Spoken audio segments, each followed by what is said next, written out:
Magic Mike in that mix. Thank you so much. We got an amazing guest right now. He goes by the name of Ryan Lane. He's got a brand new track called Forever, and we got him right here on our Zoom. What's going on, my brother? Yes, sir. I'm doing great, bro. How are you? I'm doing great. Can't complain. I can't complain either with everything going on. Now, there's a lot of artists I'm starting to see, they're starting to work hard through this this COVID pandemic, right? Oh, yeah. And you managed to forge this track called Forever during this pandemic. Let's talk about that venture. Oh, man. Life-changing, if that's even like the words to say. Definitely put some fire under my ass. I don't know if I can curse, but definitely took my creativity to a different level. You know, it proved that there is nothing that is impossible. Everything's possible. You can get it done. Like, even when the world is on lockdown, you can get it done. So yeah, I've been going ever since. So, and it's been great. Yeah. I just want to say I love the outfit, man. Thank you, bro. Thank you. Thank you. Yo, let me tell you something. So I just bought these pillows like over this weekend, whatever. And I said, you know what? Let's just match it up and just do it. So I appreciate that. Thank you. Of course. Now tell us how. I got my drink to match. Oh yeah, you got everything to match, man. You know, Gucci to match, sweater to match. What's going on? That's a fact. So during the recording of this track, right, you managed to do a music video to this single Forever. Yeah. So like what happened? Yeah. Do you feel like you were restricted, like when you were doing this video, or did it just come out naturally? You know what? It definitely came out naturally. Didn't feel restricted at all. We actually planned the entire video within like a 10-day span. So I hopped on an NYC bike, went to go scout out the location.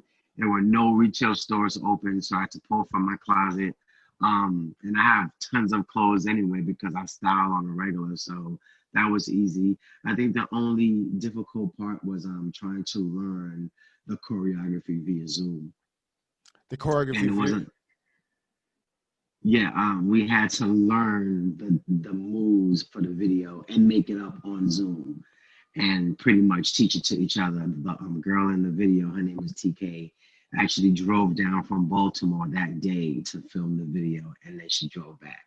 So we didn't have a rehearsal with each other until the day of the shoot. So it was interesting, but we got it done, and I just felt good being under that pressure and to like actually know that this was all on me. You know, I didn't have anybody to call or pull from, or I called my barber. He came through with his gloves and his mask and laced me. It just all worked out very smooth. So it really it made me realize that I could do anything. I put my mind to. So yeah, I've been on that wave since. So also you're signed to Illtown Sluggers. Big ups to Naughty by Nature. So, the company, that label's owned by KG and Vin Rock from Naughty by Nature. You know what I mean? I had them on, was it 2 months ago? I think back in September.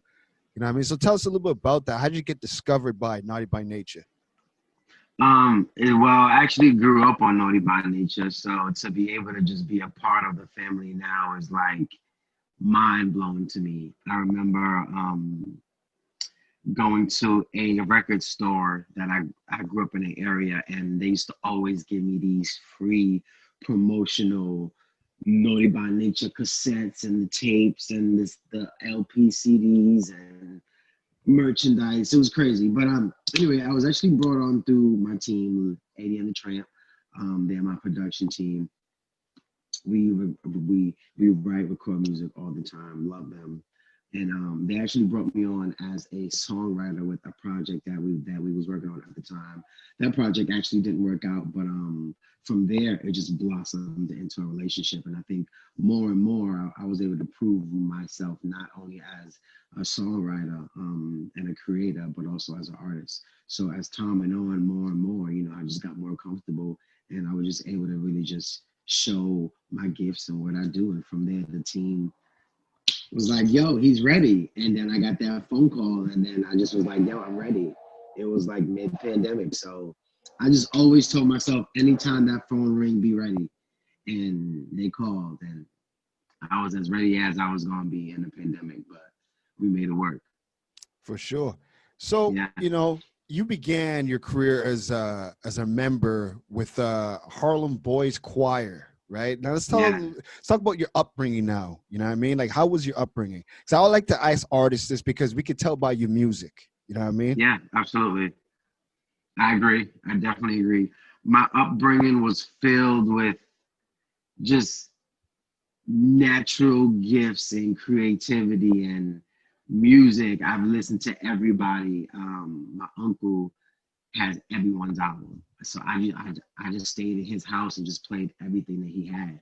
And then from there, I just really started to develop my ear and really fall in love with the craft of music. And I auditioned, ended up in the Boys Choir of Harlem, was able to travel the world with them and learn everything about myself, how to tie a tie, how to eat around a table properly, how to use my voice, how to speak to people, all of those things. So, man, the Harlem Boys Choir is life changing. Like I wouldn't change that experience for anything. I would do it all over again right now in my grown age. I would.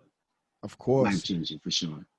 You know what I mean? And Yeah. you also shared the stage with Stevie Wonder, Michael Bolton. Big ups to Michael Bolton. Everybody, listens to Michael Bolton. We've heard of Michael Bolton like religiously on the radio, especially during Christmas for some Of reason. course, of course. And Yes. we got Boys to Men, legendary pop group Boys to Men. You know what I mean? So sharing the stage with these individuals, you must have learned a lot. Were you on tour with some of these, or did you just come to your town and you just was like a local opening act, or did you tour with them? Um, a mixture of both. A mixture of both. I've really been performing my entire life. So there were times that, especially in the Boys Choir of Harlem, we would perform like the Star Spangled Banner with Gladys Knight, or we would do America the Beautiful with Mary J. Blige. It depends. It depended on what was going on, but for the mainly it was during, like, obviously, as you mentioned, Christmas time. Definitely during 9/11, we did a lot of touring. A bunch of artists, we did background for them, and even being on tour in the Harlem Boys Choir, we've toured all over the world. So there's been times we went to places and met Aretha Franklin, or Stevie, or did those things. So I mean, it was a mixture of both being in the school, being out the school, being an alumni, going back. After I graduated, years after, I had a bunch of background opportunity as well. So a mixture of everything. Okay. And Blessings, I will call them blessings. oh, those are blessings, Blessings, man. No yeah. matter big or small, it's always a blessing Yes, from the man yes, above, you know? yes, So in yes, absolutely. The 2007, opportunities, yeah. of course, in 2007, you joined a group called Project 718, right? And then you guys went on to sign to Capitol Records. Now that's a big move right there. Oh, Very yeah. big. It's a major move, yeah. Man, How was that? How I was look that back at like these things. how was that signing the ink to that record deal? Man, it was amazing because it was definitely something I wanted to do my entire life. Like, everyone dreams of having a record deal, you know what I mean?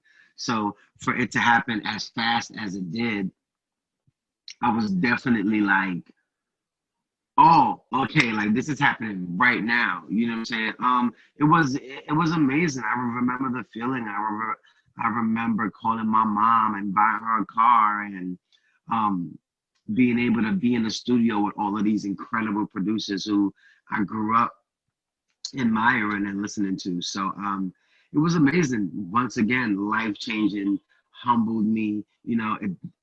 I felt like that was the point where I signed my name and I told myself the work begins now. You know, be even beyond doing it for years prior to, I knew that in that moment, like, oh, it's about to get real. You know what I'm saying? So it was amazing, man. Like, I remember crying and just like being so happy and being able to tell my friends and my family, like, yo, I have a record deal. I got signed. Like, it was amazing. It was You know what? amazing. It's now what. So in 2007, and you were in 2020. What's the difference now? Like, do you feel like, artists really do need a label to make it in the music business? I don't. I don't.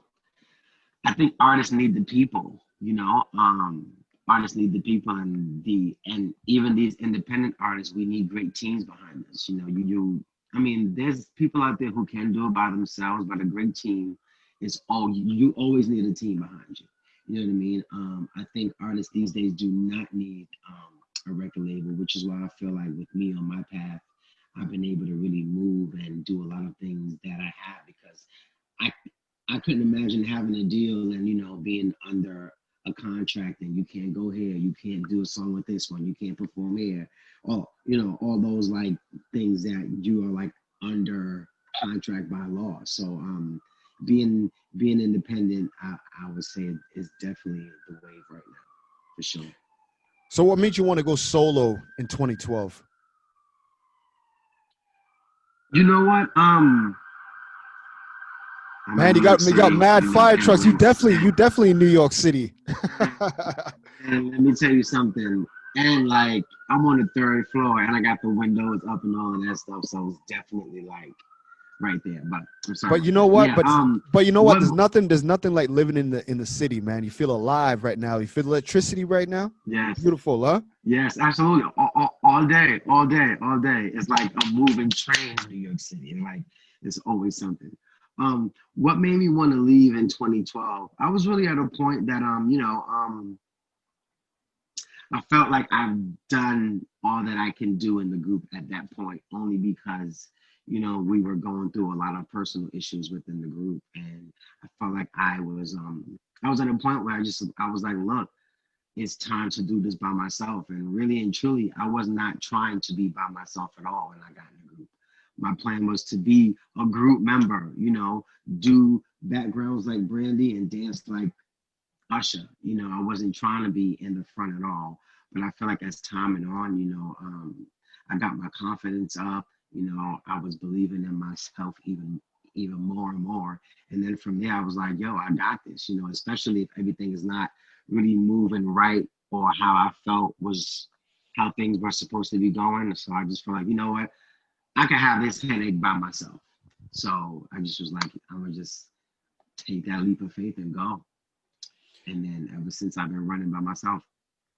So, we know 2020 was a very, very serious year. You know what I mean? A lot of things have happened, a big cleanup, a big wake up is happening. Now, what are your plans for 2021? I know you want to give too much out because there's a lot of biters. Not too many people have good ideas these days. Absolutely. So what's your key goal? What are your key goals for 2021? I would honestly say the first word that came to my mind was impact. And impact meaning two different things. Impact meaning as far as like my music really reaching broader places, like even speaking to you right now in Canada, like it isn't every day I get to reach people in different parts of the world. So I would say in 2021 I want to definitely make an impact on reaching a lot more people and really getting my brand and my music out there, and also impact as far as like who I am to people in my life. I really hope that I did the work I needed to within 2020 to be a better person so I can impact these people who I'm around every day, family, work, relationship, anybody who crossed my path. I want them to know that I did the work this year and really took the time to really get to the core of me. And I hope that, what I give off impacts their life and, just show everyone that, it's okay to be a good person. It's okay to be chill, but still just be you, and pray more and eat better and speak to people better. I've been doing a lot of work this year on myself. So yeah, Impact. I want I to think impact people. I think this whole lockdown was, is a good thing, sort of, right? You know what I Absolutely, mean? absolutely. Yeah, Because yeah. it made you look at yourself and made you improve yourself. Like I know a lot of artists, including myself, with their craft, a lot has happened. A lot of you got to make the improvements, and I feel everything's gone digital. You know what I'm saying? Like Yeah. big time, big time. Like they canceled all the analog jobs where you can't go out to a job and you're just doing the work from home. So we got this track Forever. Now, before we hear this track Forever, what's your social media? How can they get a hold of you?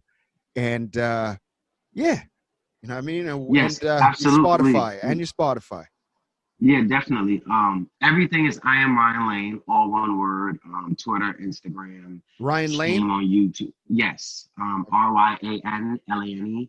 Um, all across the board, and then on Spotify, Apple Music, and everything is also just Ryan Lane. And yeah, I have a lot of dope stuff on the way, a lot more features. I just had 3 projects I worked on, dropped on Friday. The Christmas album with Shaggy. He put a Christmas album out. This guy on Illtown Slugger, his name is Fresh Go. He put out a song. I'm on background vocals on there, and a part of the Lady and the Tramp family. Marcella Precise put a new song out called Next Move. I'm a part of her whole movement as well. So yeah, I have a lot of great things on the way. So yeah, just keep following me, stay tuned, and you know what I'm saying. If anything I'm speaking about in this interview, I don't hold up to, DM your boy. All right. Well, let's check your track out by Ryan Lane. Track is called Forever. And who produced this track and where was it done? This was produced by Lady and the Tramp and KG. It was done between Brooklyn and New Jersey. We did the song a while ago, and it just goes to show that it's a classic song that it still lives, even though we did it years later. So I'm really proud of the song. You're NYC native, huh? Yes, sir. You know what I Ignore the mean? LA hat, but yes, NYC. All right, my G. All right, here's Ryan Lane with Forever right here on the Majic Show. Let's go. Brah. Yes, sir. Now, this is for our YouTube subscribers. Thank you so much, Ryan Lane, for coming on. This is where we actually let people know how what I mean, like what you think, like what's your last words to the world right now? You know what I mean? I was gonna get deep into something, but no, what do you got to say to the people right now that are just viewing us right now over YouTube? Because that was for the radio. Now this is for YouTube. Okay. This is personal. Man, what do I want to say to the people?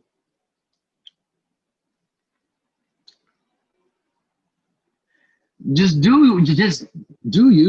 Just do what you do. You know what I'm saying? I feel like we're all unique individuals, and you just have to find out what works for you and tap into that.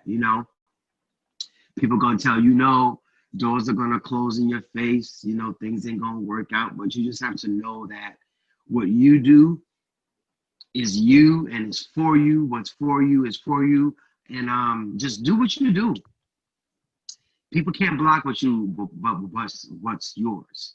You know what I'm saying? Anything that's yours is yours, and it'll come to you. So just keep doing what you got to do and being yourself. And be true, be 100, right? And if you see what somebody has, don't try to like hate somebody for it. Just go out and get your own. You know what I mean? If another artist has just mind your business. Oh yeah, there you go. Even better. You know what I'm saying? Even better. You know what I'm saying? Like, you know what I'm saying? Just keep quiet, mind your business, and don't even look that way. Just keep doing your thing. Well, thank you so much, Ryan Lane. And big ups to Katrina. You know what I mean? Who helped put this yes, together. we love Katrina. Love Katrina. You know what I mean? All right, my brother. We'll talk real soon. All right, bro. Have a good night. All right, you too. I'm gonna tag you up on everything, all the posts. Yes, sir. I'll be here. What's up? I'm ready. What's up? All right, my bro. All right. All right, bro. Later. All right, man. Well, that was Ryan Lane, and again, thank you so much for tuning into the Majic Show. You got the podcast series Majic Mike. We had to change up the name. You know what I mean? Instead of Majic Mike YouTube series, this podcast series, Majic Mike. All right, see y'all next time. You never know who's coming on. And don't forget, tune into the Majic Show every Friday from 2 to 4 p.m. Eastern, and also Saturdays from 12 to 2 p.m. Eastern on Live 89 FM. Get the Live 89 FM app or go to www.live89fm.com magicmikeairing.com. You know what I'm saying? And look out, we got big surprise coming up for the month of December for this month, and we got a big surprise coming up for 2021. Magic Mike, I kill off the blood clot competition. We'll try to. All right, see you soon. All right, one.